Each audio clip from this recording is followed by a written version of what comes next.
야, 이 기사들 좀 봐봐. 솔직히 말해서 이재명 정부 이후 한국 경제 확실히 나빠지고 있잖아. 그건 너무 편향적으로 보는 거 아니야? 전 세계가 다 힘든데 우리나라 경제는 왜 이재명 정부 때문에 안 좋다는 거야? 너네 뭐야? 경제 이야기 하고 있어? 그러면은 이재명이가 과연 우리 대한민국 경제를 살리고 있을까? 죽이고 있을까? 팩트 체크 한번 해볼까? 우빠루빠 나와줘. 그럼 제일 먼저 환율부터 살펴볼까요? 한 나라의 경제가 흔들릴 때 제일 먼저 반응하는 게 환율이거든요. 실제로 6개월 동안 환율은 외환위기라고 느낄 만큼 지속적으로 상승했습니다. 그런데 중요한 건 달러 인덱스는 큰 변화가 없다는 겁니다. 정상적인 상황이라면 달러 인덱스와 환율은 비례하여 상승하거나 하락합니다. 하지만 달러 인덱스가 낮은데 환율이 폭등한다는 것은 우리나라 돈의 가치가 휴지 조각이 되고 있다는 뜻입니다. 그동안 우리나라보다 환율 가치가 낮게 여겨졌던 베트남이나 태국 등 동남아 지역의 환율도 모두 올랐습니다. 원화의 가치가 떨어졌다는 명백한 증거입니다.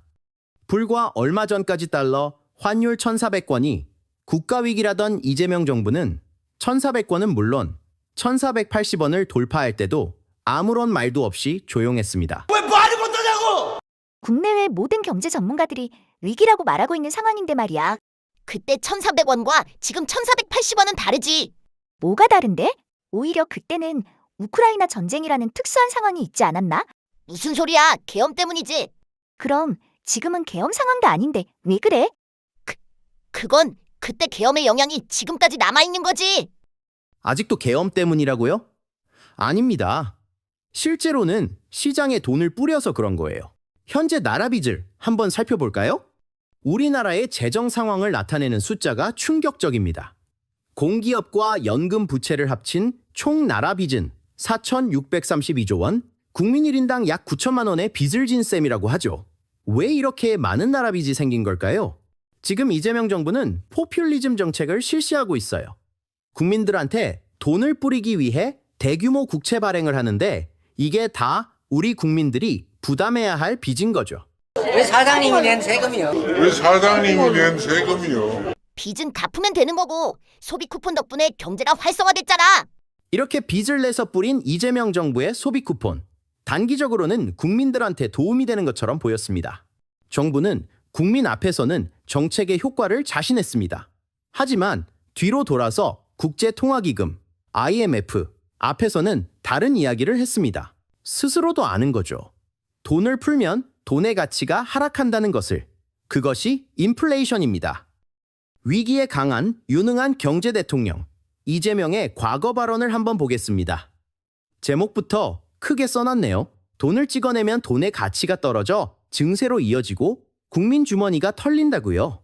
이재명은 소비 쿠폰의 부작용을 잘 알았던 것 같네요.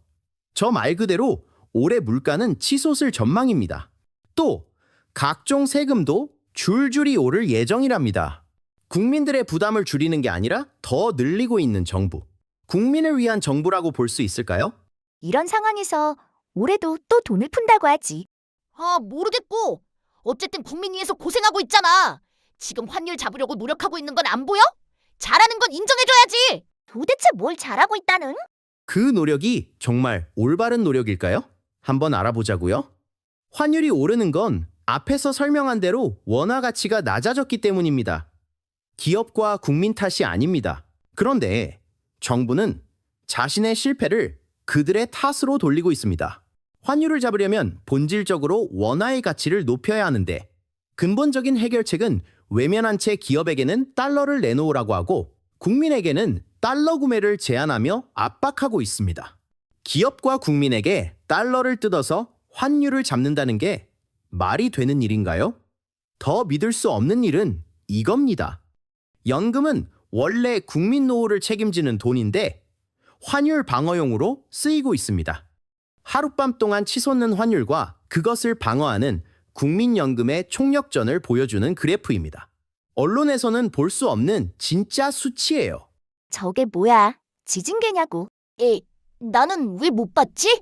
이렇게 일시적으로 찍어 눌렀어도 지금 이 순간에도 환율은 계속 오르고 있습니다. 이게 과연 경제가 회복되고 있는 상황으로 보이시나요? 야, 너만 전문가야? 괜찮다고 하는 전문가들도 많거든? 다른 사람들은 가만히 있는데 왜 너만 난리야? 조용히 해. 들어가. 여러분, 경제는 감정이 아니라 숫자와 결과를 보고 판단하는 겁니다. 환율은 오르고 나라 빚은 쌓이고 물가와 세금은 오르고 결국 국민들이 힘들어지는 구조. 이것이 현재 대한민국의 상황입니다. 겨우 6개월 만에 말이죠. 앞으로의 대한민국 경제 이대로 간다면 과연 어떻게 되겠습니까? 아직도 이재명이 과연 유능한 경제 대통령으로 보이십니까? 올바른 판단은 여러분의 몫입니다.